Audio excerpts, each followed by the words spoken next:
나성원인 교회 성도 여러분 안녕하세요. 1월 4일 화요일 아침입니다. 다같이 새 찬송가 89장 샤론의 꽃 예수 함께 찬송하시겠습니다.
아멘. 오늘 함께 나눌 말씀은 누가복음 1장 46절에서 56절입니다. 마리아가 이르되 내 영혼이 주를 찬양하며 내 마음이 하나님 내 구주를 기뻐하였음은 그의 여종의 비천함을 돌보셨습니다. 보라 이제 후로는 만세에 나를 복이 있다 일컬으리로다. 능하신 이가 큰 일을 내게 행하셨으니 그 이름이 거룩하시며 긍휼하심이 두려워하는 자에게 대대로 이르는도다.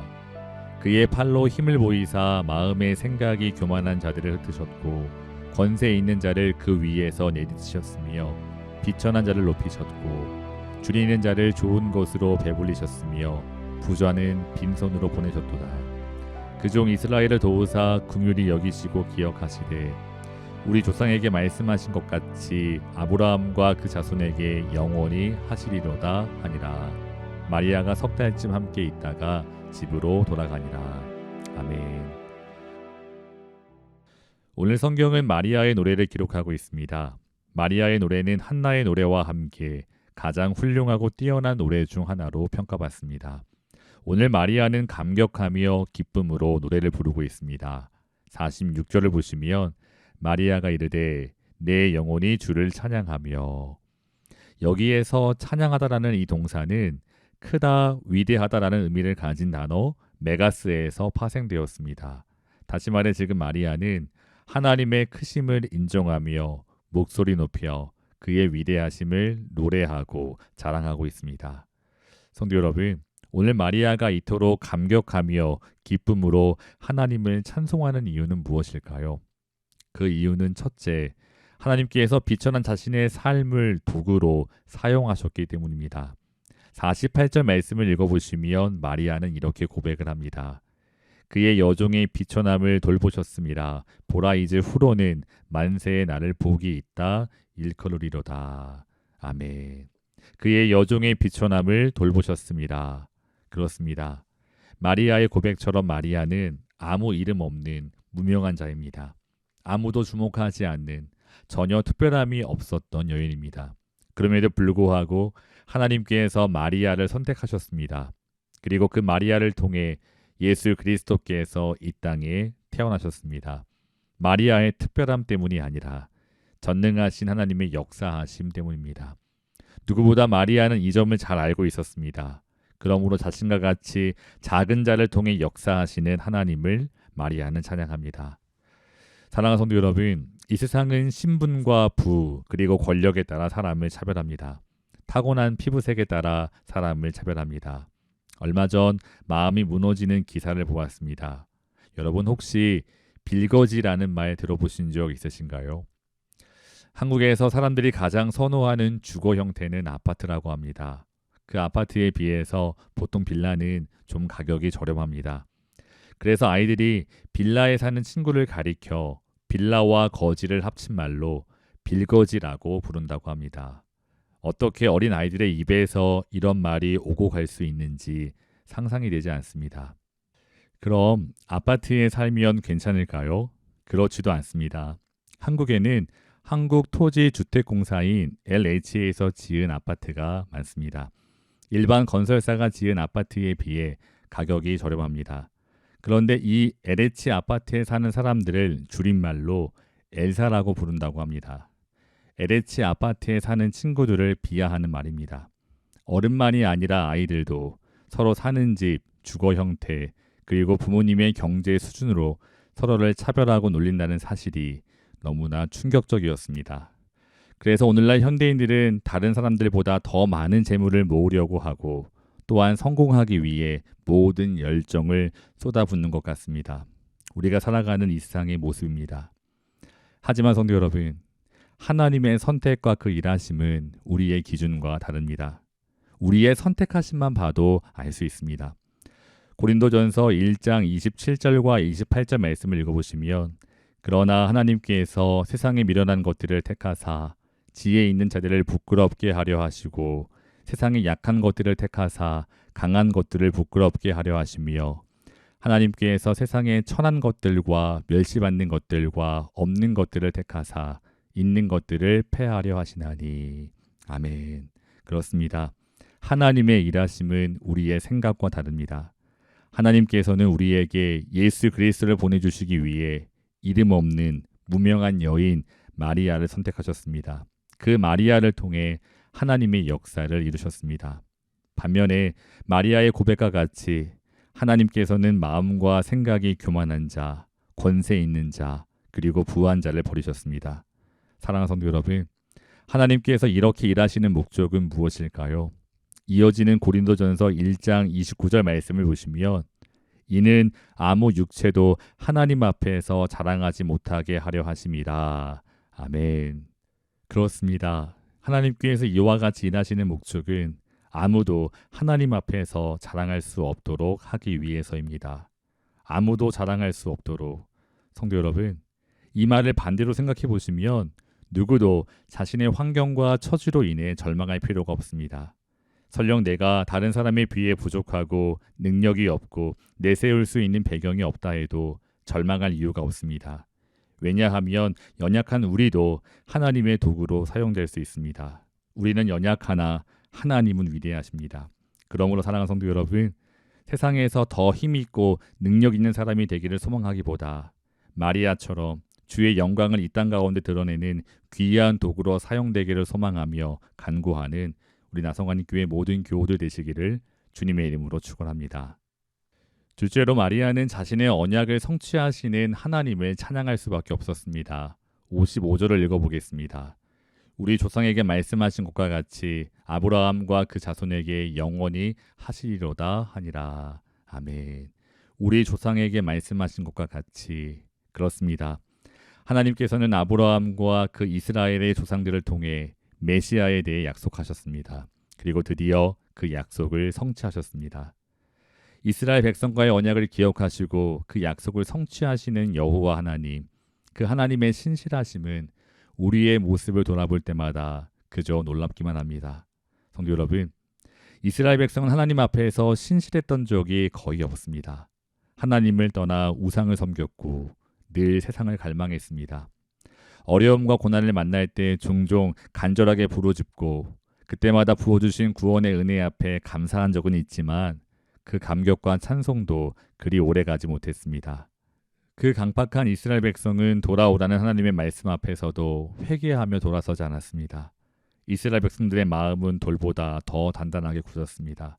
그럼에도 불구하고 그 이스라엘 백성을 위해 우리를 위해 하나님께서는 신실하게 자신의 언약을 이루셨습니다. 오늘 마리아는 그 하나님의 신실하심을 찬송합니다. 사랑하는 성도 여러분, 세상은 절대 그렇지 않습니다. 세상 사람들의 박수와 그 인정은 잠시 있다 사라지는 안개와 같습니다. 이 땅에서 우리가 잠시 높아질 수도 있습니다. 그러나 우리가 실수하고 넘어질 때 사람들은 싸늘하게 돌아섭니다. 잠시 나를 높여주고 내 앞에서 아첨하는 말과 칭찬을 쏟아붓던 사람들이 어느새 나를 향해 돌을 던질 때가 많습니다. 하지만 성도 여러분, 하나님께서는 우리를 떠나지도 버리지도 않으십니다. 우리는 늘 실수하고 신실하지 못하나 그럼에도 불구하고 주님은 어제나 오늘이나 우리와 동일하게 함께 하십니다. 사랑하는 성도 여러분, 이 땅에 오신 아기 예수를 바라보며 자신의 약속을 신실하게 이루어 가신 하나님을 찬양합니다. 아울러 그 주님께서 또한 이루실 약속을 우리는 붙잡습니다. 아직 하나님의 약속이 다 성취되지 않았습니다. 그래서 우리가 살아가는 이 땅과 삶 가운데 여전히 고통과 눈물이 있습니다. 하지만 반드시 주님께서 약속하신 대로 하나님의 나라가 이 땅 가운데 온전히 임하게 될 줄 믿습니다. 우리는 아직 그 나라를 볼 수 없지만 신실하신 하나님께서, 전능하신 하나님께서 이루실 줄 믿습니다. 그러므로 우리에게는 결코 흔들릴 수 없는 소망이 있습니다. 그러므로 오늘도 그 소망을 붙잡고 소망 가운데 찬송을 올려드리는 모든 나성환님 교회 교우들 되시기를 주님의 이름으로 축원합니다. 성도 여러분, 오늘도 하나님을 바라보며 찬송하기 원합니다. 우리의 현실과 상황만 보면 자칫 침체될 수도 있습니다. 하지만 마리아와 같이 우리의 삶 가운데 역사하시는 하나님을 바라볼 때, 하나님의 그 신실하심을 바라볼 때 어떠한 상황 속에서도 우리는 하나님을 기대하며 기뻐하며 찬송할 수 있습니다. 그 놀라운 찬송의 은혜와 능력이 우리 모두에게 있기를 주님의 이름으로 축원합니다. 다 같이 기도하겠습니다. 사랑의 하나님, 우리의 작은 삶이 주의 영광을 이 땅 가운데 드러내는 도구로 사용될 수 있도록 인도해 주시옵소서. 우리의 작음과 환경만 바라보기보다 주님의 크심과 신실하심을 바라보며 찬송할 수 있도록 인도해 주시옵소서. 어떠한 상황 속에서도 찬송하겠습니다. 그 찬송의 은혜와 능력이 우리 삶 가운데 가득 넘치게 하여 주시옵소서. 예수님의 이름으로 기도합니다. 아멘. 사랑하는 나성환님 교회 성도 여러분, 오늘도 주 안에서 승리하시기를 주님의 이름으로 축원합니다. 감사합니다.